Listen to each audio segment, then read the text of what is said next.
Thank you so much for that. As we are coming back from meditation,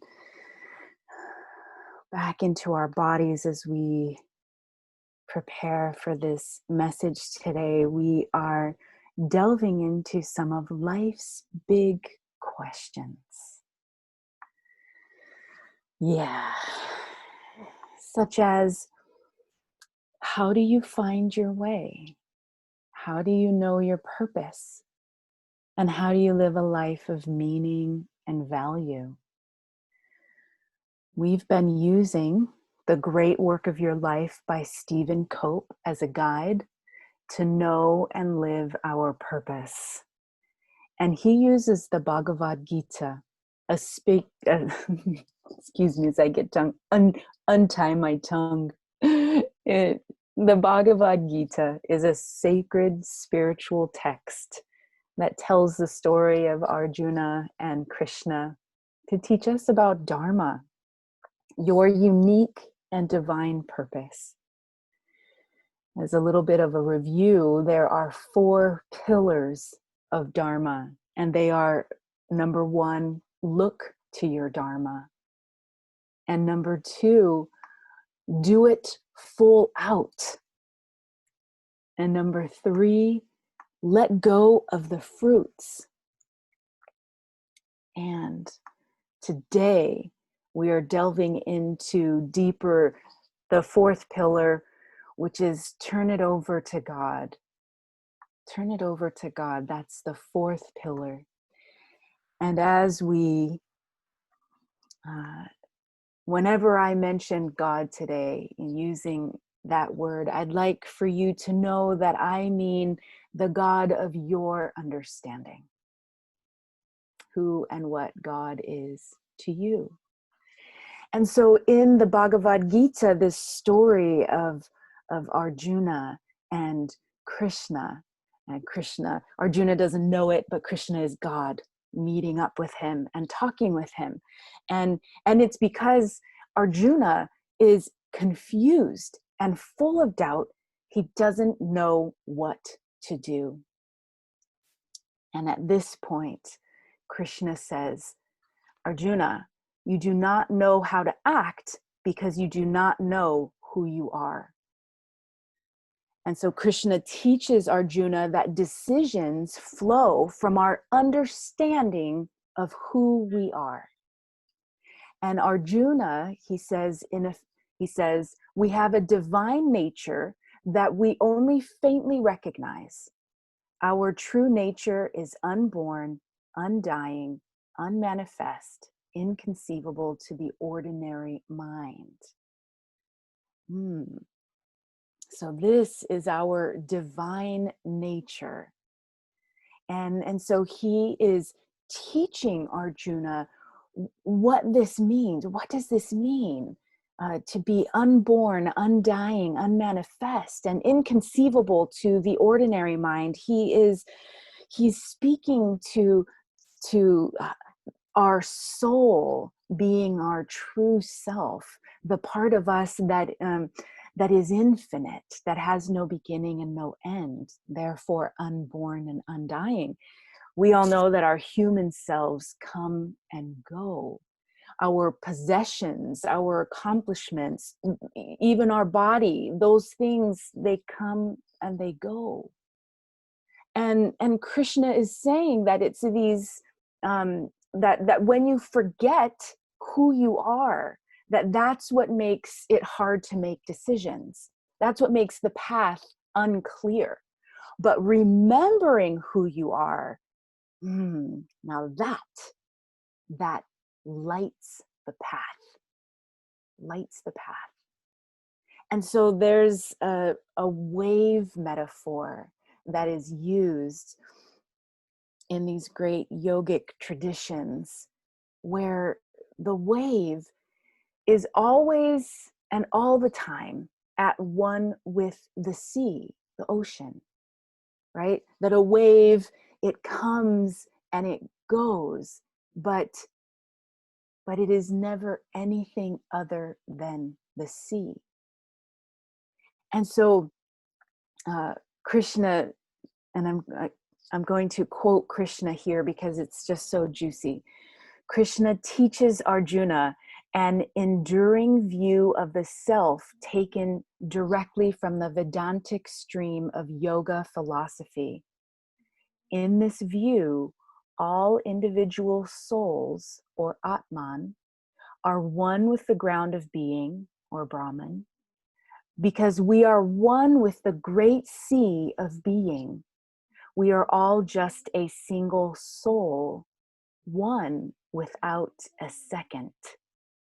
Our true nature is identical to the nature of Brahman, which is Sit Chit Ananda, or being, consciousness, bliss.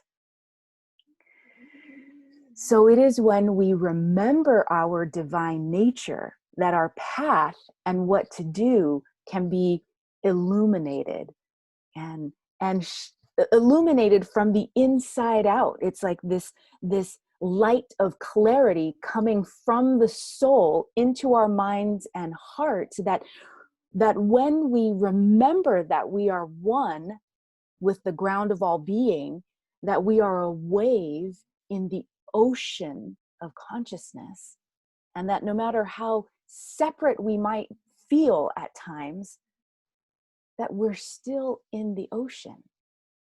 We're still a wave, one with the ocean. So Krishna teaches that we can't actually fully grasp this, but we can realize it. We can have an experience of it. And he teaches that transformation isn't adding to us. It isn't about trying to make us become something more. That it's actually realizing what's already there. As if the wave becomes conscious that it's a part of the ocean. This we can have. And so Krishna teaches that we are what we seek. All we seek, because we are born divine.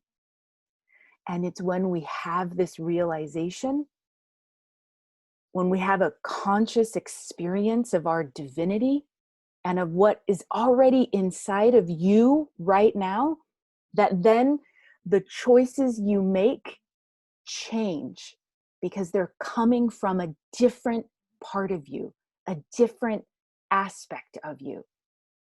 So Krishna teaches Arjuna that his most perilous problem is that he has forgotten who he is. So remembering who you are liberates you, sets you free, and you can begin to let go of trying and grasping. You can even let go of needing to know right now, or being attached to a particular outcome, because you can rest in the knowing of the divine power that exists within you. So once Arjuna realizes that this is the God of his understanding sitting with him, talking to him like a person, he asks him, please, show me your true form. And so Krishna does. He reveals his true form to Arjuna, and then Arjuna understands, and I quote, that the whole world is within each one of us. So Cope tells us, and he paraphrases for us. What's so beautiful about this text is that Stephen Cope makes the Bhagavad Gita very easily understandable for us, especially when this is not our tradition here. So we're not studying the Bhagavad Gita every week, but it brings forth such an amazing story to help show us what we do study in the science of mind using different words, which it's like opening a new door. I love it. And so Arjuna, so Krishna is telling Arjuna this: the explosion of energy and consciousness you have just beheld is also within you, coiled and ready. Thou art that. If only you would connect with it. You saw all beings in me, and all beings are also in you. And so in all, as in all great stories, Krishna is not only speaking to just Arjuna, is he? He's speaking to us. He's speaking to us. He's speaking to you. That energy and consciousness is within you. And Krishna teaches that Dharma, your divine purpose, that's how you stay connected with your true self. That is the connection. Your own unique way of expressing the truth of our oneness comes through your Dharma. Krishna says your Dharma is the one place where you can live as I live, fully connected with the whole world of mind and matter, where you can live in the sure knowledge that you are not the doer, but only a vehicle of the great doer. This is when we begin to recognize that the wave didn't actually create itself, did it? That the wave is an expression of the ocean. And could the wave even be a wave without the ocean? And this is us. This is our divine nature. And so we, recognizing these big pictures of what Krishna is attempting to teach us, we go into the fourth pillar. The fourth pillar of knowing and living your Dharma, your divine purpose, is to surrender the whole process to the God of your understanding, to surrender the whole process to your divinity. It is your path home, and it is well lit by the light of consciousness within you. Krishna says, keep all your senses tuned to the ineffable at all times. Listen and follow my guidance every step of the way. Let go of doubt and finally see me in every human being. See the divine within yourself, within everyone, and act accordingly. Your actions will be effortlessly noble and will create happiness for you and the whole world. These ideas do change how we act, don't they? Because if you were to look at yourself as the divine and to look at everyone else in the world as divine, would you treat yourself and others differently? Would you speak to yourself and others differently when you come from this place of our common source, our divinity? And there are two final powerful lessons in the Bhagavad Gita for Arjuna.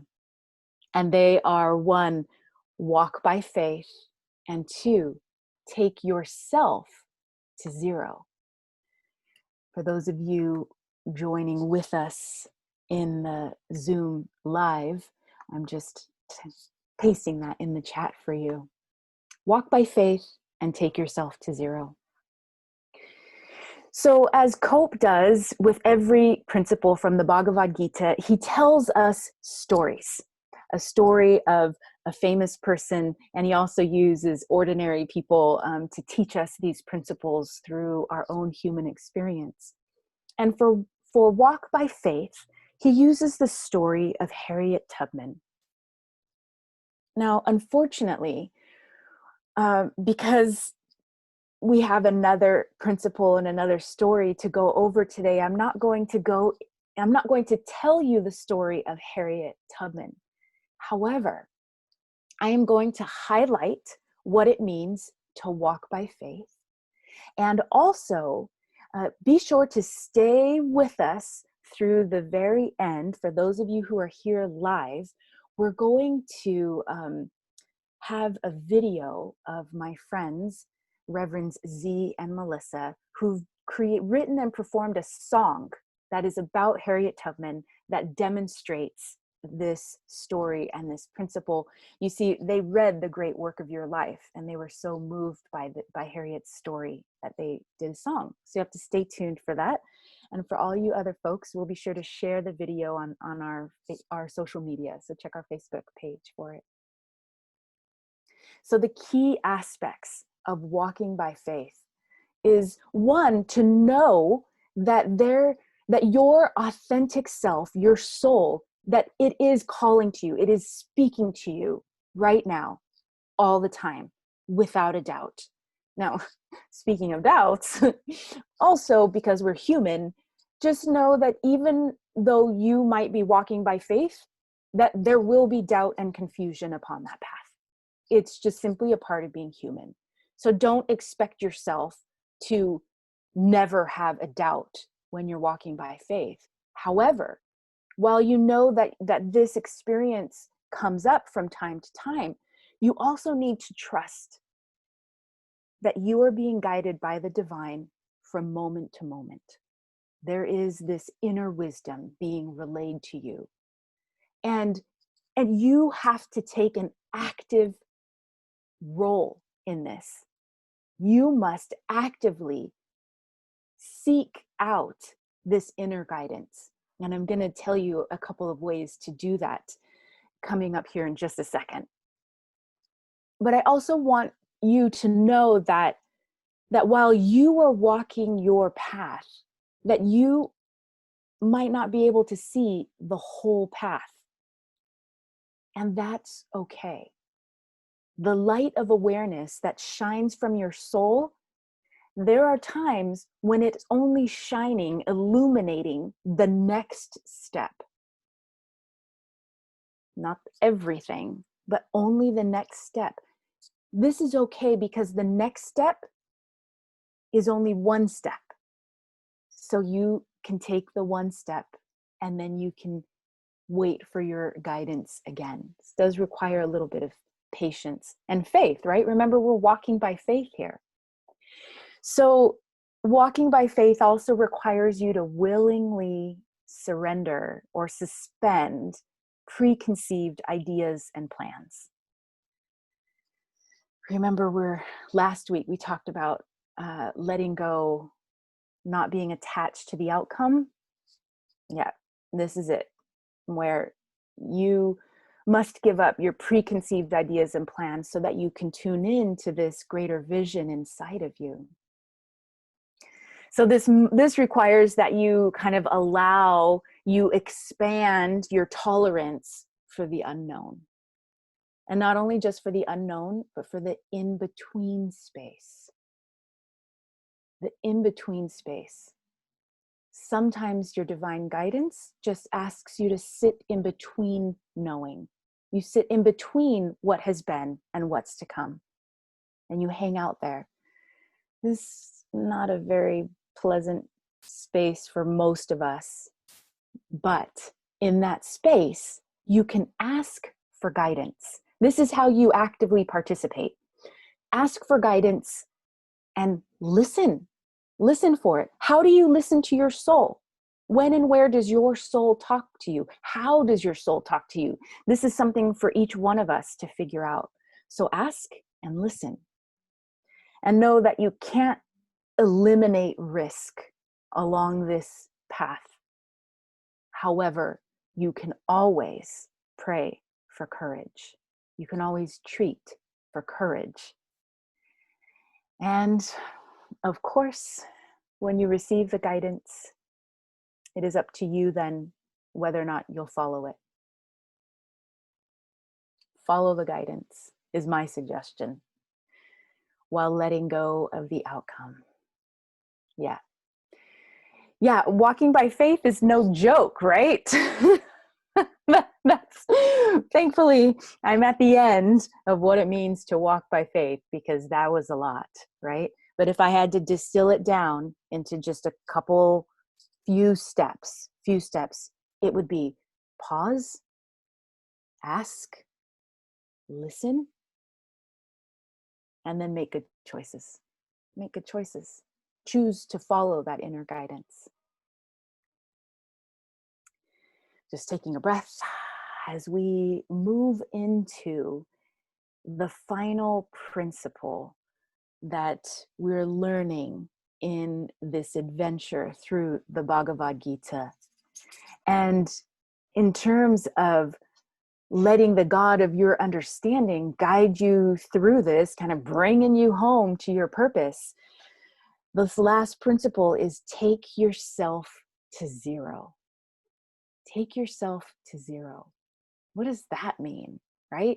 Well, Cope tells us about Mahatma Gandhi for this particular principle. And this is something that Gandhi himself came up with.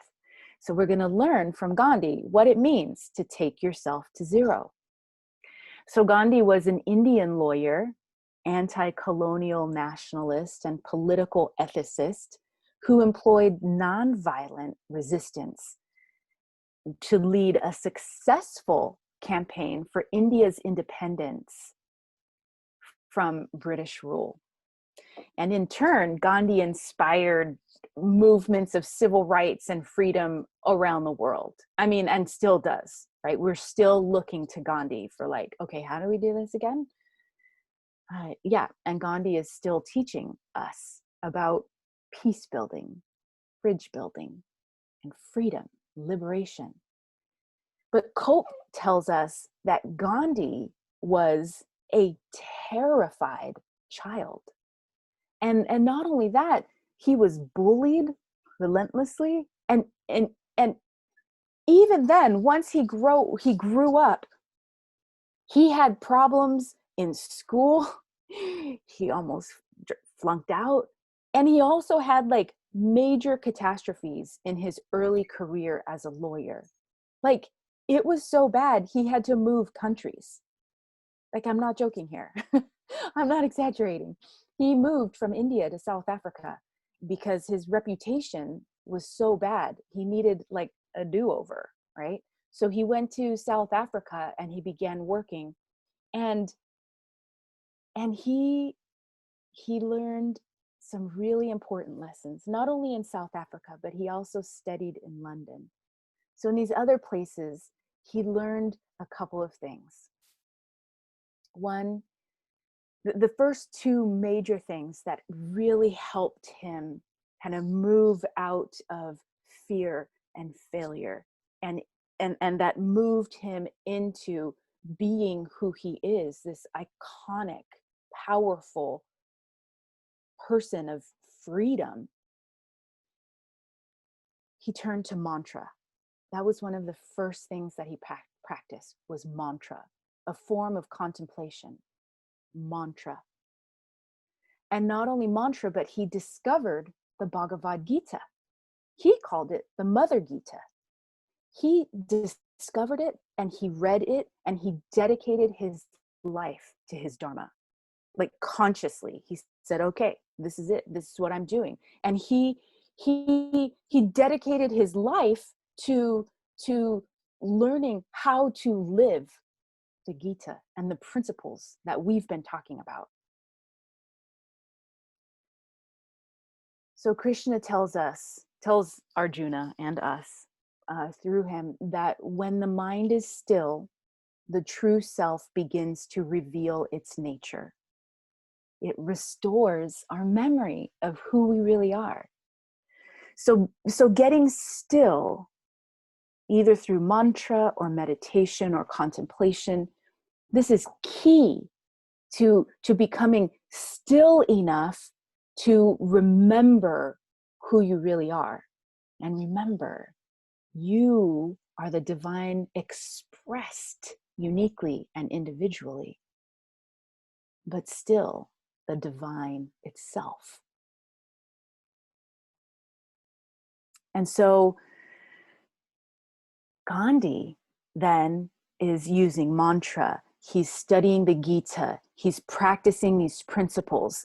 And then the third aspect of this transformation that he goes through is to a conscious, systematic way of tending to his energy. Okay, so let me just say, we're talking about self-care here. One of the there's four. We're going to go over four things that Gandhi did to cultivate the consciousness that moved him into one of the greatest humans that has walked the earth. The third thing he did was he took care of himself. Self-care. He ran these experiments about like, hey, what gives me energy and what takes energy away?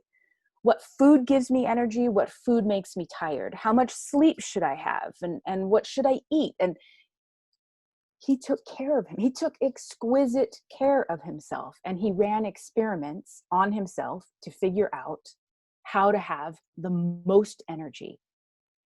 And because he wanted the most energy in order to dedicate himself to selfless service.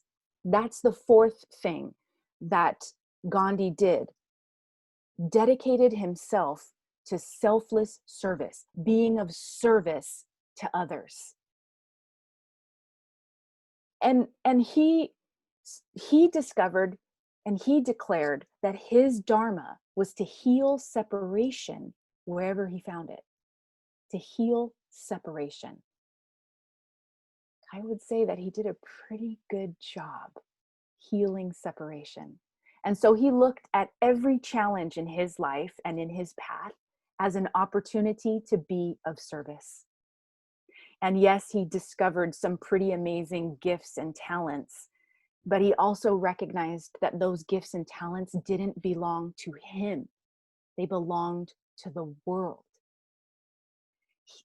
And Cope tells us, he came to believe that a human being is really just a trustee of all that we have, that our gifts are entrusted to us for the good of the world. So Gandhi believed that the power that he had to affect change, that it wasn't his power, that it was the divine's power, and that he was of service to this power, so that he wanted to get his personality out of the way so that the divine could rush in and move him into being of service for this greater vision. And this is what Gandhi called reducing yourself to zero. Essentially, it is to get out of your own way. And have you ever felt that before? Have you felt that the one person that was really stopping you from being who you're meant to be is yourself? Your own fears, your own lack or limitation, your own uncertainty? Yeah, I know I have. I bet it's probably a universal human thing. That's where I would put my money. And so here Gandhi is teaching us to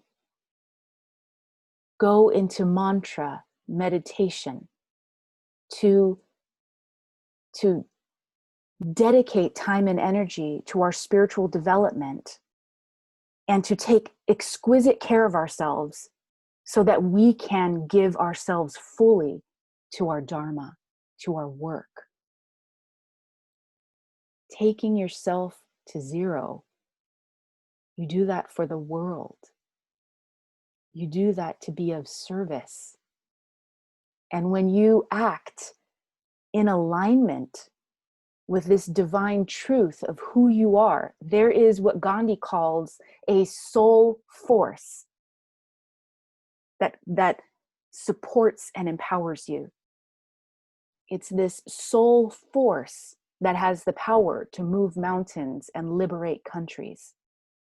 It's not one individual. It's not one man. It's the soul force and how it comes through one man, touching millions, empowering them to come together in a way that liberates. And it's this soul force that's doing the work, not any one human. Okay. So how do you get out of your own way? How do you get in your way? Thomas Merton said, "We cannot achieve greatness unless we lose all interest in being great." We cannot achieve greatness unless we lose all interest in being great. So we can let go of these big ideals and dreams and simply show up for what's right here inside of us today. And so Cope says, these great exemplars of Dharma each took a craftsman-like view toward life. Do your daily duty and let the rest go. Poke away systematically at your little calling. Tend the garden a little bit every day. You do not have to exhaust yourself with great acts. Show up for your duty, for your Dharma, and then let it go. Show up every day to take care of yourself and to give of yourself something greater than just yourself. So what happened to Arjuna? Remember at the beginning, he was at this battlefield and it was actually two sides of his own family. So if he went to war, he would, whichever way, he'd be killing somebody in his own family. That's why he was so confused. So what happened?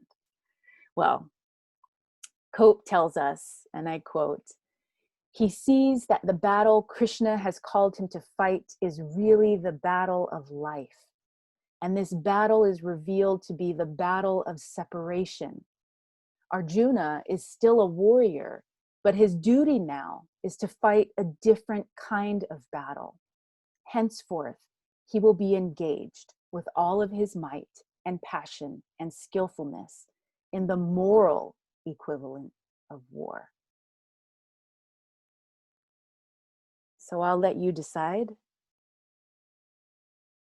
if he went to war, how he went to war. And as we close up our series on the great work of your life, I ask you to remember who you are, to walk by faith. Take yourself to zero.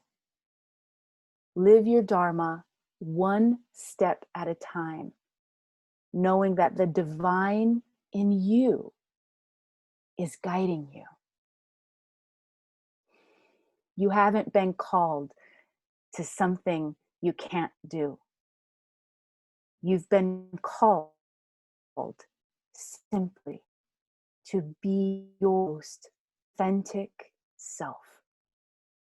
And I know that that unfolds beautifully as your path of becoming, of living, of realizing the divine in you. And so it is.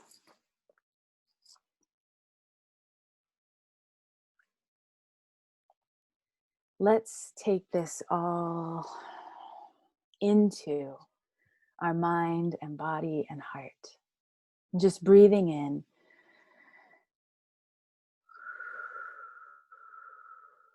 and pausing to recognize that the one infinite life, that one magnificent presence, that one power that is the source of everyone and everything, I call it God, I call it spirit, I call it love. I recognize that it is alive and well right here, flowing, fueling this very moment. I recognize that it expands and expresses as each and every life, and that its true nature is wholeness and harmony, that it is unbridled creativity, that it is crystal clear clarity. And so I align myself with this truth by remembering that this one source, that it is fueling and flowing right into me, right as me, that I am one with this great power and presence. And it is through this oneness that I engage my own creative power. And as I do that, then I speak a word for each and every one on this call, gathering at this time. I recognize that each one is the divine itself showing up to express as each life. And so what I know about each one present here then is that they're made of love, that there is great clarity and peace, wholeness and harmony right inside each one, flowing through the body temple, flowing through the mind, flowing through the heart. I know that there is an inner source of wisdom that guides each one perfectly, not only to where each one is right now, but to where each one is going. And so I know that each step is illuminated by this divine power that comes from within, that the access point is through the soul. And so I open to allow this power to flow with even more clarity, with even more peace, knowing that the path just became a little bit more clear. That this presence goes forth, clearing the way with clarity, with health, with wholeness. And so I recognize that anything that appears to be a barrier or a challenge or a lack, that God is right there as well.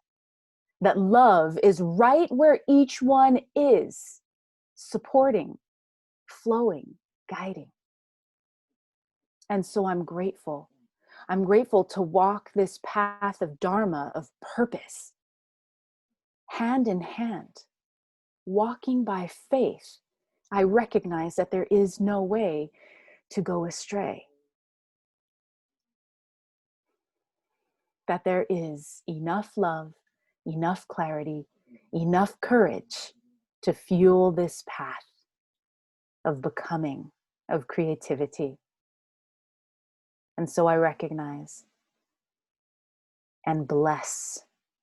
I bless everyone and everything, knowing that it all takes us home. And it's from this place of embodied spirit that I release my word into the law of divine mind, knowing that the universe has already said yes, that the outcome is greater than I can even imagine. And so I let go, surrendering myself to its divine unfoldment, letting it be. And so it is.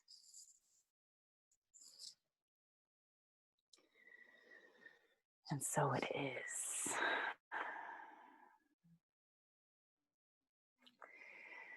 And now is the time for our sacred giving. Recognizing that there is a flow of prosperity and abundance that is alive and well right here, right now, and that we activate and engage it by giving from a place of joy, and that we also open to receive the gifts, knowing that this is connected, that as we give, we are blessed. And as we give joyously, we know that joy and prosperity, that it returns to us multiplied abundantly so we can give again. And I'm so grateful for the way that works. And I'm grateful for your gifts and tithes and offerings that you share with CSL White Rock, knowing that we are nourished and supported by your gifts, and that we then get to do this amazing work. So you can give online on our website at csl-whiterock.com. It's super safe and simple. It's easy. And every amount is helpful. Any amount, whatever you can give joyously right now with an open heart is just, it's received in the same way. And you can give once or set up a reoccurring gift that automatically happens. Just love technology. Your contribution makes a difference. And I thank you for your giving. We have a few announcements for ways that you can continue to connect and grow with us. This coming Tuesday, May 26th, practitioner Jill Ingalls is going to be wrapping up her Tuesday morning guided meditation group. She's taking a pause. So please, if you've wanted to join her, or if you have joined her and you know how amazing it is, please do join her this Tuesday at 9:30 a.m. And all of that information, it's on Zoom, is on our website, right there on our homepage under our events. This Thursday at 3:30 p.m., our practitioner Tamara Rossunder is leading a guided meditation on Facebook Live. I love that we can add this kind of energy to social media. It is so needed right now. So you can join in Thursday at 3:30 via our Facebook page. And this coming week, I'm leading my Creating Through Change workshop series. And this week, we're actually talking about how to move forward. And we can't talk about how to move forward without addressing fear. So if you've also felt like you've been getting in your own way, then you're going to want to join us. We meet on Wednesdays at 10 a.m. or Thursdays at 7 p.m., whichever one works best for you.